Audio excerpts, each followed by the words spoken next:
Hello，大家好，我是 Maxi， 那个教你怎么吃的健身博主。欢迎来到新一期的健身厨房。我们依旧没解封，但好在家里囤的蛋白粉真的是够多，所以即使后面再发生什么奇怪的事情，我应该还是能苟活很长时间的。那么感谢家里这么多的蛋白粉，这段时间我也有空来实验好多种新的做法。这2天终于把用蛋白粉烙大饼的方法给完善好了。而且还实验出了好几个版本，有低碳水的，有低脂的，有几乎纯是蛋白质的，可以做甜的，可以做咸的，并且用很多常见的厨具都能做。所以今天这一期我就来把这个方法给大家看看。如果你平常自己的蛋白粉直接拿来喝，实在是喝腻了，试试这个办法吧。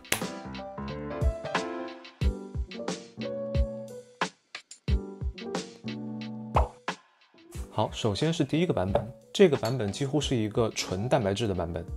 所以对低脂饮食和低碳水饮食的人都能用。原料很简单，选个你喜欢口味的蛋白粉，这样1大勺。这种1大勺通常是在35克左右。我今天用的蛋白粉都是最常规的纯的乳清蛋白粉 Whey。大家如果要做这个配方的话，也用这个蛋白粉最好，因为如果你用的是植物型的或者是酪蛋白的话，它的性质会不太一样，所以配方可能会翻车。然后这个纯蛋白质版的第2个原料也很简单，就是面筋粉。我们按1:1的比例加入，也给35克。1/8茶匙的泡打粉，也就是烘焙粉，这个是让饼的质地更蓬松。但如果你们家暂时没有泡打粉，也买不到的话，不加也可以。饼的口感会稍微差一点，但是你还是能把它做出来。干原料就这么多。接下来我们先把粉混合均匀一点。接着就是最后一个原料了，水。我们按1:1:2的比例加入水，也就是70毫升。大家也都知道水的密度是1，所以也就是看着秤上加70克的水就 OK 了。然后混合好这个面糊，我们就可以开始烙了。大家可以看一下，如果你混合的比例没问题的话，最终面糊应该是这样的一个粘稠度，是可以流动的。但你搅动它又会发现它是个半固体状。好，接下来就可以直接开始烙了。这个大家直接在家里的炉灶用平底锅也能烙，不过我这里给大家演示一个我觉得更方便的厨具，这是我的一个智能电饼铛。大家可以看一下，它是2面都是这样一个类似瓦楞锅的一个结构，双面可以加热。这个东西现在网上经常也可能自称是智能牛排机，但其实它本质上就是一个电饼铛。不过它用来煎牛排也确实是挺好用的，但我的意思就是你们搜这2个名词出来的本质上是同一个东西。那边正在启动，我先把这个面糊给倒上去。这个配方完全不用油，用个刮刀比较容易把这个面糊刮干净。OK， 温度设定到200摄氏度，然后加热时间5分钟，盖上，直接开始加热就可以了。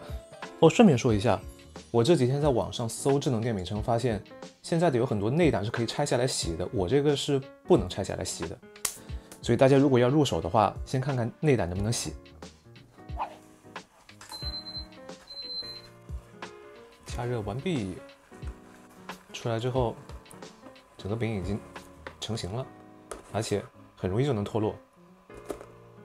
我来切开给大家看一下它内部。这样一张饼烙出来是279大卡左右，而且里面的蛋白质总共有55克。一般正常的烙大饼，它这么大一张，蛋白质只有7到8克左右，所以我们这是一个超级高蛋白的配方。我这里来给一下这个配方的详细数据。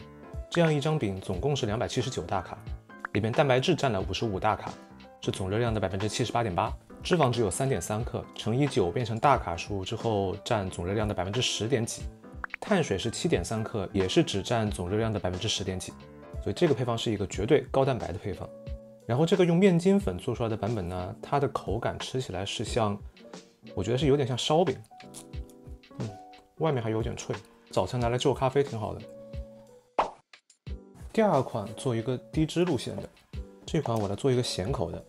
首先依然是1大勺的乳清蛋白粉，差不多35克的样子。我这用的是原味的，就是没有任何味道不甜的那种。接着1:1加入高筋面粉，其实中筋、低筋、高筋都可以，看大家自己的喜好。我用的是高筋，而且是全麦的面粉。1:1 35克，然后同样1/8茶匙的泡打粉。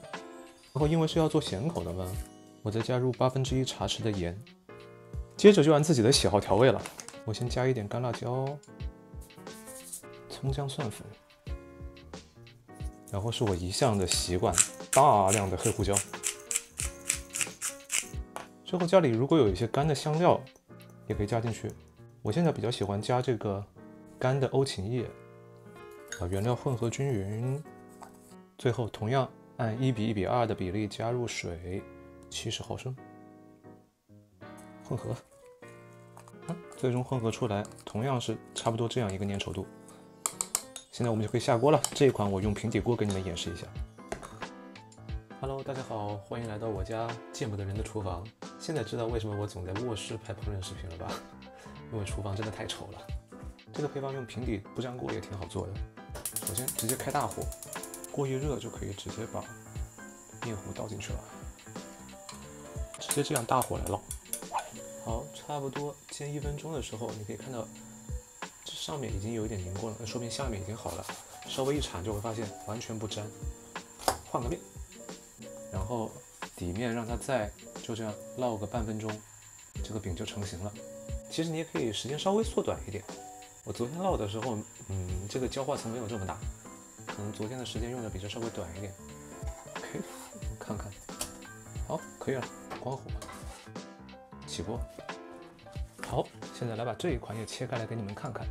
今天好像有点翻车，昨天的焦化层没有这么大，但闻起来味道是完全 OK 的，所以可能第一面还是不要烙满1分钟了，大家控制在30到45秒之间吧。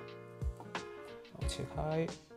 这个你会发现比刚刚第一个那个纯蛋白的版本要软一些。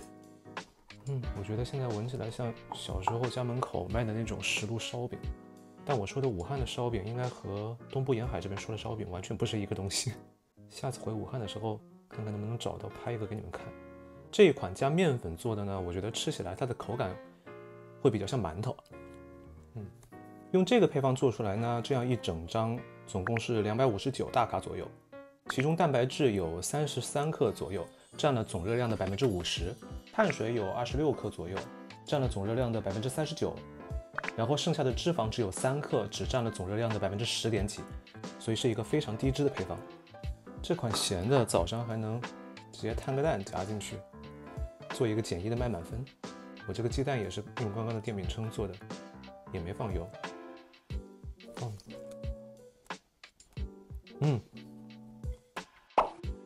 好，第3款是一个低碳水路线的配方。一开始，当然依旧是1大勺的蛋白粉，35克的样子，然后1:1加入扁桃仁粉35克，接着一样1/8茶匙的泡打粉，原料就这么多，混合，接着就是加水了。这一款和前面2款不一样，是1:1:1.5，只要大概52.5毫升的水就可以了。因为扁桃仁粉的吸水能力要弱很多，如果还按之前的量来加的话，这个面糊会太稀。OK， 搅匀之后大概是这样一个粘稠度，然后我们就可以开始烙饼了。这一款我同样用刚刚的电饼铛来烙，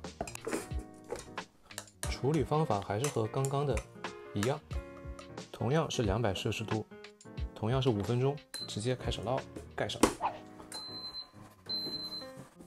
好了，和刚刚一样，煎出来很容易就能脱落。这一款的口感我觉得是3款里面最好的一种。它是那种介于面包和脆饼干之间的一种口感。那切起来这个声音都比刚刚的酥。横截面也更蓬松一些，外皮也比较脆。我最喜欢这个配方的口感。而且扁桃仁粉毕竟是坚果嘛，它烤了之后有一种天然的甜味。这个版本煎出来，这样一张饼有364大卡左右，蛋白质的含量是36克，占了总热量的40%。然后扁桃仁粉提供的脂肪占了21克多一点，是总热量的53%。最后是9克多的碳水，占了总热量的7%。吃这个版本的时候，就建议这一天不要再多吃坚果了，其实这个已经够你一天坚果的摄入量了。OK， 这个是低碳水路线的。好，那么这3个版本的蛋白粉烙饼配方就介绍完了。其实这个你不需要每天早上起来单独烙，你可以比如周末一次烙很多张，然后等它们放凉了之后密封起来，放到冰箱里面冷藏保存。像那些冷藏的呢，早上起来拿一张回个锅就能直接吃，吃冷的也可以。不过我发现它们回锅之后的口感更好，特别是用空气炸锅，只要吹5分钟出来就是酥脆的，而且像是新鲜出炉的那种西点。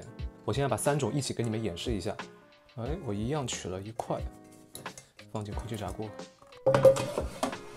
直接用最高温200摄氏度快速加热个5分钟，甚至5分钟不到都可以。出炉，用空气炸锅回锅一下之后，不管是刚刚的哪一个版本，都变得很酥脆。烫，口感真的非常好。当然最好的永远是那个低碳水版本的，用扁桃仁粉做的。这款咸的拿来夹三明治真的非常好用，所以之后等能送货了，我要多囤一点原味的蛋白粉。好了，那么今天这期健身厨房的内容就拍完了。那关于刚刚烹饪过程当中的原材料和一些数据，我都写到屏幕下方的简介里面去了。那么今天这一期的视频就拍到这里。如果大家喜欢，觉得有用，麻烦请帮我点赞、订阅、分享、投币。我是 Maxi， 那个教你怎么吃的健身博主。希望大家在获得好身材的同时，都能吃得更好一点。那么我们下期再见了，拜拜。